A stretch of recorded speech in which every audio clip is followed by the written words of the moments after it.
Hello friends, कैसे हैं आप सब। आशा करती हूँ बहुत अच्छे होंगे। फ्रेंड्स, आज की इस क्लास में हम काव्य शास्त्र के बारे में जानेंगे।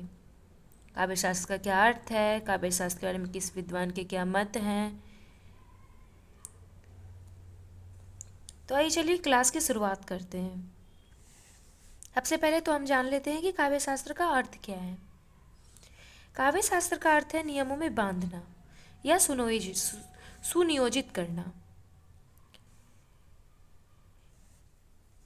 अर्थात हम इसे ऐसे समझ सकते हैं कि जब पंक्तियों को नियमों के तहत बांधकर सुनियोजित करके लिखा जाता है, छंद इत्यादि का ध्यान रखा जाता है, अलंकारों से सुशोभित करके लिखा जाता है।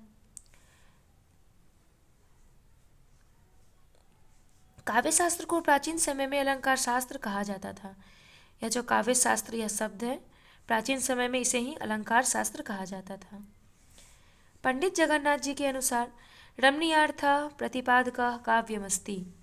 पंडित जगन्नाथ जी क्या कहते हैं? रमणीयार्थ प्रतिपादकः काव्यमस्ति, अर्थात रमणीय अर्थ प्रदान करने वाले वाक्य को काव्य कहते हैं।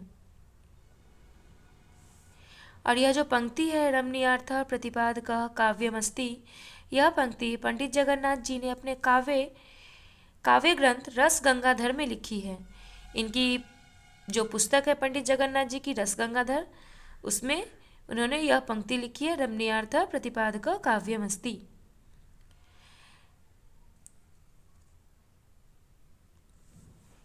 आगे हम देखेंगे संस्कृत आचार्यों के द्वारा स्वीकार किए गए काव्य संप्रदाय। चलिए देखते हैं। संस्कृत आचार्यों के द्वारा निम्न काव्य संप्रदाय स्वीकार किए गए हैं।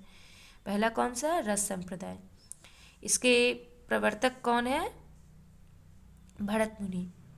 और इनका जो ग्रंथ है भरत मुनि का, वो कौन सा ग्रंथ है? नाट्य शास्त्र। दूसरा है अलंकार संप्रदाय। इसके प्रवर्तक है आचार्य भामा, और इनका ग्रंथ कौन सा है? काव्य अलंकार। भामा 6वीं सदी, भामा का जो समय क्या है? 6वीं सदी। भामा कहते हैं अलंकार ही काव्य का प्राण तत्व है।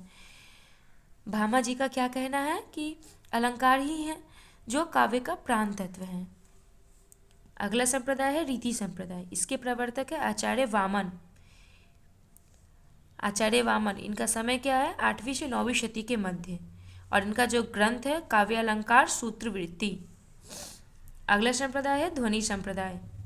इसके प्रवर्तक आचार्य हैं आनंद वर्धन, और इनका जो समय माना गया है 9वीं शती, और इनके ग्रंथ का नाम है ध्वन्यालोक।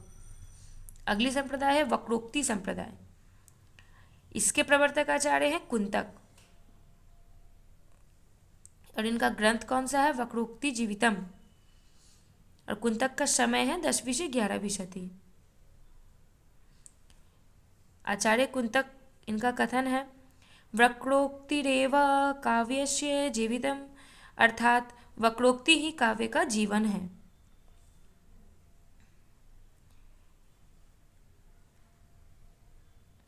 अब अगला संप्रदाय है औचित्य संप्रदाय। इसके प्रवर्तक आचार्य हैं क्षेमेंद्र।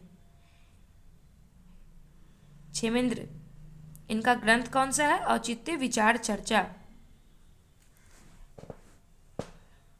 प्रवर्तक आचार्य क्षेमेंद्र, इनका एक प्रसिद्ध कथन है काव्य को लेकर, क्या है? औचित्य ही काव्य का प्राण तत्व है। सबसे आखिर है छंद संप्रदाय। इसके प्रवर्तक आचार्य हैं पिंगल मुनि।